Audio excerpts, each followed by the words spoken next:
চোলাই মদের ঠেকে গণ্ডগোলের জেরে এক যুবককে পিটিয়ে খুন করার অভিযোগ উঠল কিছু অজ্ঞাত পরিচয় ব্যক্তির বিরুদ্ধে। ঘটনাটি ঘটেছে শনিবার গভীর রাতে মুর্শিদাবাদের বনওয়া থানার অন্তর্গত ঝিলেরা গ্রামে। পুলিশ সূত্রে জানা গিয়েছে, মৃত ওই যুবকের নাম তাপস ভল্লা। খুনের ঘটনায় যুক্ত থাকার অভিযোগে বনওয়া থানার পুলিশ ইতিমধ্যে দীনানাথ হেমব্রম নামে এক চোলাই মদের কারবারিকে আটক করেছে।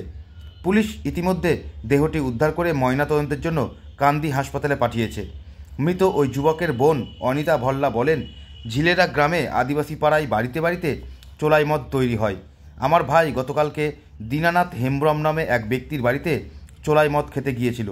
এরপর সেখানে কয়েকজনের সঙ্গে তার বিবাদ হয়। তারাই আমার ভাইকে খুন করেছে। তিনি বলেন, আমার ভাইয়ের দেহে একাধিক অংশে ইট দিয়ে আঘাত করার চিহ্ন রয়েছে।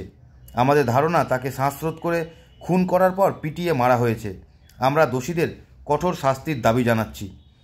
মৃতদেহ উদ্ধারের খবর পাওয়ার পরেই বনওয়া থানার পুলিশ এলাকায় পৌঁছে দীনানাথ হেমব্রম নামে এক চোলাই মদ বিক্রেতাকে আটক করে। যদিও ওই চোলাই মদ বিক্রেতা দাবি করেছেন, গতকাল তাপস আমার বাড়িতে মদ খাওয়ার জন্য আসেনি, কিন্তু কিভাবে দেহটি আমার বাড়ির পাশে পড়েছিল তা জানা নেই। না, খুন কেন করেছো? কোন কবে করি? তোমার নামই তো অভিযোগ। হ্যাঁ, তুমি তো খুন করেছো বলছো ওরা। কাল মদ কিনতে এসেছিল? আসে নাই। মদ কিনতে আসেনি? না। কবে এসেছিল মদ কিনতে? অনেকদিন বাদে বাদে আসে। অনেকদিন বাদে বাদে? মানে তুমি মদ বিক্রি করো? হ্যাঁ, মদ বিক্রি করো? দুদিন বিক্রি করি। পুলিশ আসে না মদ বিক্রি করো? হ্যাঁ, এক দুদিন আসে। আসে? আচ্ছা, কে কে ছিল আর কে কে ছিল তোমার সঙ্গে? আমরা বাড়িতে কেউ নাই, আমরা তিন বাপিটাই। কালকে আর কে কে ছিল? কালকে আর কে কে ছিল? কালকে হ্যাঁ, ছিল মদ নিয়ে যায়, কে মদ ইয়ে খায়। কে মেরেছে ওদেরকে? আমি বলতে পারি না। কি নাম, তোমার নাম কি? দিনু, হ্যাঁ, দিনুনাথ হেমব্রম।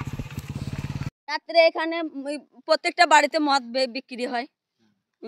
চুলায় মদ বিক্রি হয়, দিয়ে মদ খেতে এসেছে ওই শিবতলা পাড়া থেকে এসে। এবার না মদ দিয়েছে, এবার মদ চাইছে, দিয়ে বলেছে দেবো না, দিয়ে বলেছে দিবি না, দিয়ে না হতে হতে ধসকে হতে হতে এবার ইটি করে ঠুকে মারা হয়েছে। সব বাড়িতেই হয় এখানে চুলাই মদ। না, পুলিশ জানলেও কই তাহলে আর এতটুকু বিক্রি হয়, আর এতটুকু বাড়াবাড়ি হয়? হ্যাঁ হ্যাঁ হ্যাঁ, না তাহলে অভিযান হইলে পরে তাহলে বিক্রি হতো। আমার ওই ইটের দাগ হয়ে আছে, ইট দিয়ে মারা হয়েছে, ইটে এখনো রক্তের দাগ লেগে আছে। ইট চোখে, গলাতে, ইয়েতে। রাতে মারা হয়েছে বোধহয়।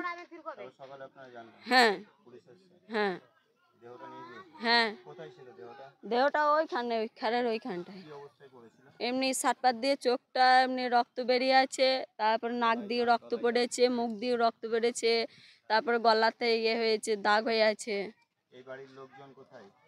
ওই বাড়িতে নাই তো, বাড়িতে কি ডাকছি তো কেউ আসে না। হ্যাঁ, ওইখানে আমি দেখলাম, তাহলে ওরই বাড়িতে মারামারি হয়েছে, তাহলে ওরাই জানবে, ওরাই মেরেছে। মার্ডার করা হয়েছে এটা। এটা দেখলেই বুঝতে পারা যাবে। আপনি জায়গা দেখুন। তারপর আপনি আরো 5টা লোক আছে, তাদেরকে জিজ্ঞেস করুন। এটা আপনার একটু ড্রিঙ্ক করেছিল। ঠিক আছে, ড্রিঙ্ক করার পরে হয়তো কোনো রকম ঝুট ঝামেলা ওদের মধ্যে হয়েছে, সেই ক্ষেত্রে এই কেসটা ঘটে গেছে। ওই ড্রিঙ্ক করতে এসেছিল। মদ বিক্রি হয়, এটা মদের ভাঁটি। ওটা মদের দোকান, চোলাই মদ। পুলিশ প্রশাসন এলেও তো তারা তো কিছু বলে না। আসে, যখন আসে তখন সাইড হয়ে যায়, আবার যখন চলে যায় তখন আবার তার জাকাত তাই করে।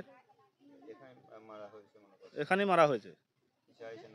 আমরা এর একটা ব্যবস্থা চাইছি, কোনো একটা যাতে হয় তার ব্যবস্থা চাইছি আমরা। ওই যে করেছে তার একটু শাস্তি চাই, কঠোরভাবে শাস্তি চাই।